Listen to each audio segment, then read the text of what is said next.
Contributory negligence जो है tort में आता है, ठीक है। कंट्रीब्यूटरी का मतलब है कि मिल के नेग्लिजेंस करना। अब नेग्लिजेंस होता है लापरवाही, इग्नोरेंस, ठीक है। इग्नोरेंस किस चीज़ में? काम में। कोई आपको काम दिया गया, आपने उस पर लापरवाही की है, उसको नेग्लिजेंस कहते हैं।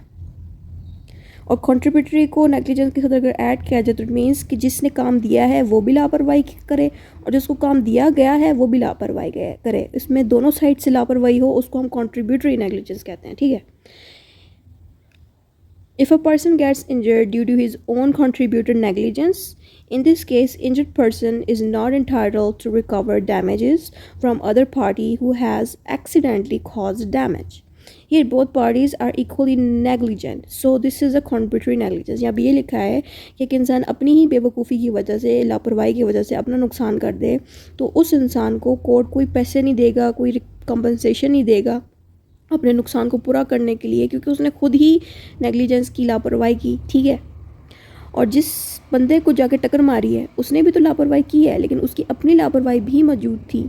अगर वो खुद गाड़ी सही से चलाता तो उसका एक्सीडेंट ना होता। तो फिर वो इसको नहीं कह सकता कोर्ट के इसने लापरवाही की है। कोर्ट इससे भी तो पूछेगी ना कि आपने क्यों नहीं गाड़ी ठीक चलाई। तो इसमें होता है कि इसने भी नेग्लिजेंस की है और इसने भी की है। ये बात यहाँ लिखी है। Meaning of the term contributory negligence. Contributory का मतलब है कंट्रीब्यूशन करना, कि उसने भी नेग्लिजेंस करने में कंट्रीब्यूशन की। Contributory negligence means both side individuals that are plaintiff and defendant both are equally negligent with their duties. plaintiff वो इंसान होता है जिसका नुकसान हुआ, डिफेंडेंट वो इंसान होता है जिसने नुकसान किया। यहाँ पे क्या ये रहे हैं कि यहाँ पे दोनों इंसान नेग्लिजेंट थे, लापरवाह थे, जिसकी वजह से उनका नुकसान हुआ, ठीक है। ये बात यहाँ लिखी है। Definition of contributory negligence, Lord Halsbury ने इसकी डेफिनेशन डिफाइन की है। Both parties are equal to blame, neither can hold the other liable. यहाँ पे ये कह रहे हैं कि दोनों पार्टीज इक्वली ब्लेम होती हैं, यानी कि दोनों पार्टीज ने गलती की है और दोनों में से कोई भी किसी को भी रिस्पॉन्सिबल नहीं कर सकता कि उसने नुकसान किया मेरा, क्योंकि दोनों का ही नुकसान हुआ है और दोनों ने खुद ही लापरवाही करके नुकसान किया। तो इन दोनों में से कोई भी किसी पे इल्ज़ाम नहीं लगा सकता कि उसने मेरा नुकसान किया। यहाँ पे ये बात लिखी है। अब आता है लीगल मैक्सिम। इन पैरी delicto post condito defendency। ये लीगल मैक्सिम एग्जाम में भी पूछा जा सकता है आपसे। ये एक लैटिन मैक्सिम है, ठीक है, जो कि बहुत ही पॉपुलर लीगल मैक्सिम है, ठीक है। With this maxim both parties are equally guilty for a wrongful act. इस मैक्सिम का यही मतलब है कि बोथ पार्टीज इक्वली गिल्टी होती हैं रॉन्गफुल एक्ट के लिए, जो उन्होंने गलत हरकत की होती है। तो court will refuse to enforce legal proceeding on that person who himself is wrong doer and the other party is also a wrong doer. यहाँ भी ये कह रहे हैं कि जो इंसान जिसका नुकसान हुआ है वो कोर्ट से जाके ये नहीं कह सकता कि आप मेरे नुकसान को पूरा करें, क्योंकि उसने खुद भी लापरवाही की है और नुकसान किया है अपना, और जिसके ऊपर वो ब्लेम कर रहा है उसने भी नुकसान किया है, यानी कि दोनों पार्टीज़ ने नुकसान किया है। तो कोर्ट उसको कंपनसेशन नहीं देगी, पैसे नहीं देगी नुकसान का। So court will not help any of them for recovering damage they both cause to each other because of the contributory negligence. होता यह है कि आप कोर्ट से किस तरह से पैसे लेते हो।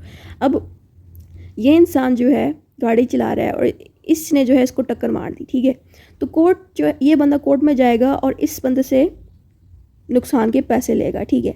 अब जब कंट्रीब्यूटरी नेग्लिजेंस हो जाती है, यानी कि इसने भी लापरवाही की है दूसरे ने भी की है, ऐसी सिचुएशन में कोर्ट इसको नहीं कहेगी कि आप इसके पैसे वापस करो, क्योंकि कोर्ट इससे पूछेगी, इस बंदे से पूछेगी कि आपने खुद गाड़ी क्यों नहीं ठीक चलाई।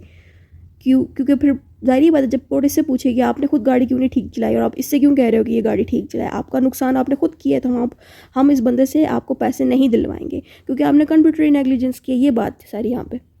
अब आता है contributory negligence as a defence. Contributory negligence जो है डिफेंस बन जाता है उस बंदे के ऊपर जिसके ऊपर इल्ज़ाम लगा है। जैसे कि डिफेंडेंट जो होता है वो होता है जिसके ऊपर इल्ज़ाम लगा होता है कि इसने मेरा नुकसान किया है, और प्लेंटिफ वो बंदा होता है जिसका नुकसान हुआ है, और प्लेंटिफ डिफेंडेंट पे हमेशा इल्ज़ाम लगाता है कि इसने नुकसान किया, ठीक है। अब डिफेंडेंट जो है अपने आप को कोर्ट में बचाने के लिए कह सकता है कि जिस बंदे ने इसको टक्कर मारी, ठीक है, और वो उससे पैसे मांग रहा है, तो डिफेंडेंट कोर्ट में ये भी कह सकता है कि इस बंदे ने भी कंट्रीब्यूटरी नेग्लिजेंस की है, यानी कि ये कंट्रीब्यूटरी नेग्लिजेंस एक तरह का डिफेंस है डिफेंडेंट के लिए अपने आप को कोर्ट में बचाने के लिए। सपोज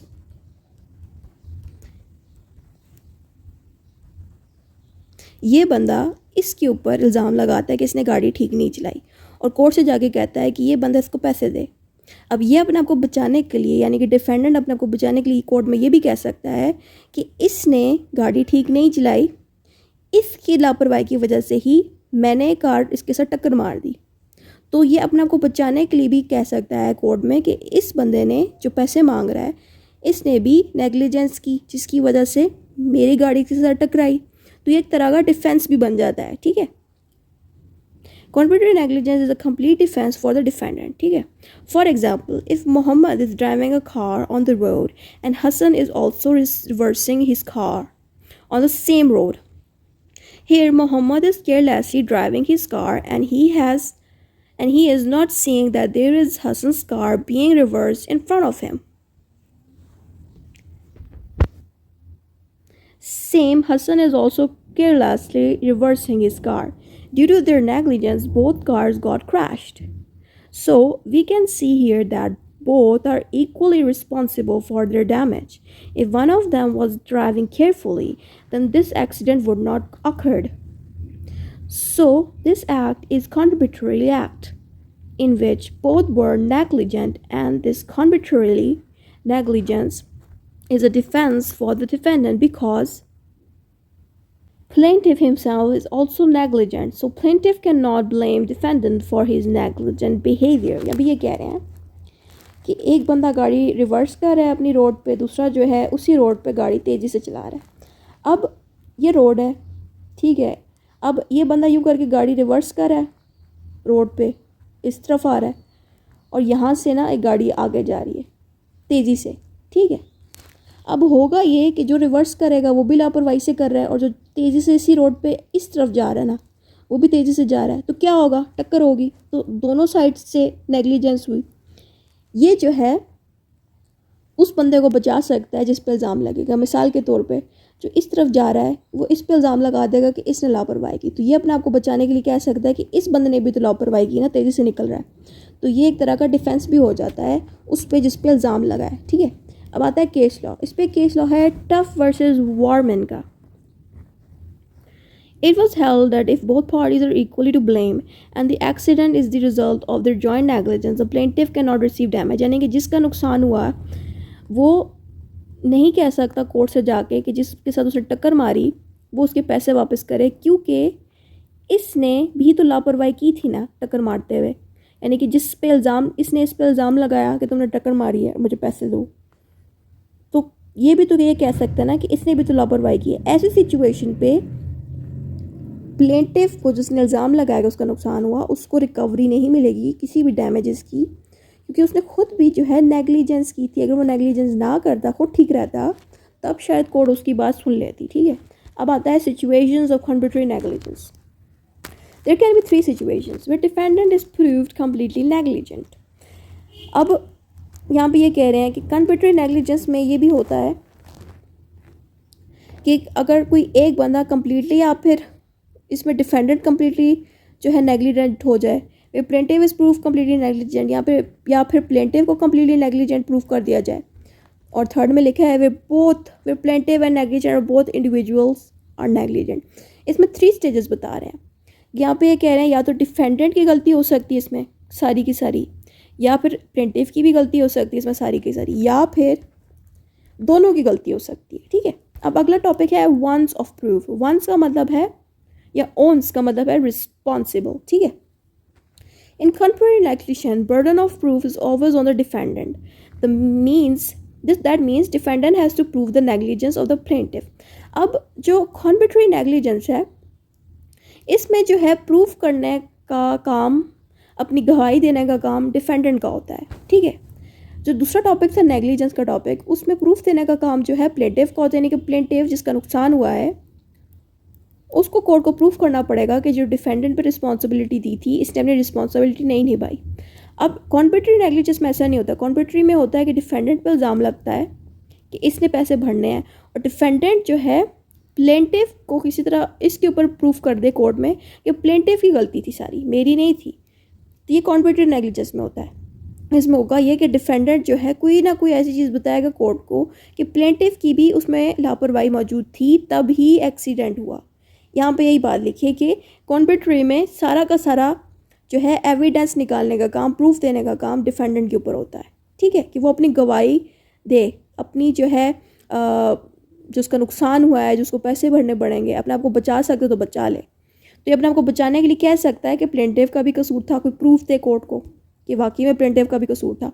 डॉक्ट्रिन ऑफ कंप्यूटरी negligence does not apply on children, और जो कंप्यूटरी नेग्लिजेंस है ना, ये बच्चों पे अप्लाई नहीं हो सकता। The doctrine of compulsory negligence doesn't apply on children because a child does not have a mental state like an adult. Children are not aware of their responsibilities. आप एक बच्चे को कोई रिस्पॉन्सिबिलिटी देते हो और उसको नहीं पता होता कि ये रिस्पॉन्सिबिलिटी कितनी बड़ी है या क्या है, तो वो अगर उस पर नेग्लिजेंस कर भी देता है, लापरवाही कर भी देता है, तो आप कोर्ट में उसको नहीं लेके जा सकते, क्योंकि जो बच्चा होता है उसका जो मेंटल लेवल है वो एक एडल्ट जितना नहीं होता, उस पर उसको नहीं पता होता कि ये रिस्पॉन्सिबिलिटी कैसी है, कितनी बड़ी है। तो आप बच्चे के ऊपर ये केस नहीं कर सकते, उसी पे ही कर सकते हो जिसमें इतनी अक्ल हो कि रिस्पॉन्सिबिलिटी कितनी बड़ी है। अब डिफरेंसेस यहाँ पे आ गए कि नेग्लिजेंस में एंड कंप्यूटरी में क्या फ़र्क है। नेग्लिजेंस एंड कंप्यूटरी, नेग्लिजेंस का नेचर क्या है। Negligence is a tort in its nature, negligence जो है इटसेल्फ एक टॉर्ट है। कंप्यूटरी negligence is not a tort in nature but it is a defence. कंप्यूटरी को बेसिकली डिफेंस के तौर पर यूज़ किया जाता है। डिफेंस को कौन यूज़ करता है? डिफेंडेंट। डिफेंडेंट वो बंदा होता है जिस पे इल्ज़ाम लगा होता है किसी ने नुकसान किया, तो अपने आप को बचाने के लिए वो कंप्यूटरी नेग्लिजेंस को यूज़ कर सकता है। ये भी कह सकता है कि जो प्लेंटिव है जिसने इस पे इल्ज़ाम लगाया कि इसने इसका नुकसान किया है, तो डिफेंडेंट प्लेंटिव से ऊपर भी इल्ज़ाम लगा सकता है कि इसने भी कंप्यूटरी नेग्लिजेंस की, यानी कि इसने भी लापरवाही की, तभी नुकसान हुआ। तो बेसिकली कंप्यूटरी नेग्लिजेंस को हम टॉर्ट में नहीं लिख सकते, बल्कि ये एक डिफेंस ही होता है, लेकिन नेग्लिजेंट इटसेल्फ एक टॉर्ट है, ठीक है। Burden of proof. Burden of proof in negligence is on the plaintiff. Burden of proof on compulsory negligence is on the defendant. जैसे मैंने पहले बता दिया था कि कंप्यूटरी में डिफेंडेंट को प्रूफ करना होता है कि प्लेंटिफ की गलती है, और अपना नेग्लिजेंस में प्लेंटिफ को प्रूफ करना होता है कि डिफेंडेंट की गलती थी नुकसान करने में। अब ब्रीच ऑफ ड्यूटी आ जाती है। Negligence depend on the breach of duty, contributory negligence does not depend on the breach of duty. अब नेग्लिजेंस में होता है कि जो कोई ड्यूटी मिलती है उस ड्यूटी को ना निभाना, उस ड्यूटी पे लापरवाही करना और नुकसान कर देना, इसको नेग्लिजेंस कहते हैं। लेकिन कंप्यूटरी नेग्लिजेंस में कोई ड्यूटी नहीं होती। इसमें होता ही है कि दोनों पार्टीज इक्वली लापरवाही कर रहे होते हैं, यानी कि ये बंदा भी गाड़ी तेज़ चला रहा होता है, ये भी तेज़ चला रहा होता है, एक्सीडेंट हो जाता है तो दोनों साइड से लापरवाही हुई है।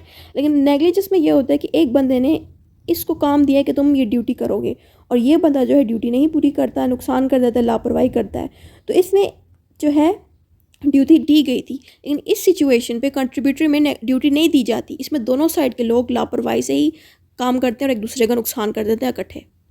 ये सारा था कंट्रीब्यूटरी नेग्लिजेंस।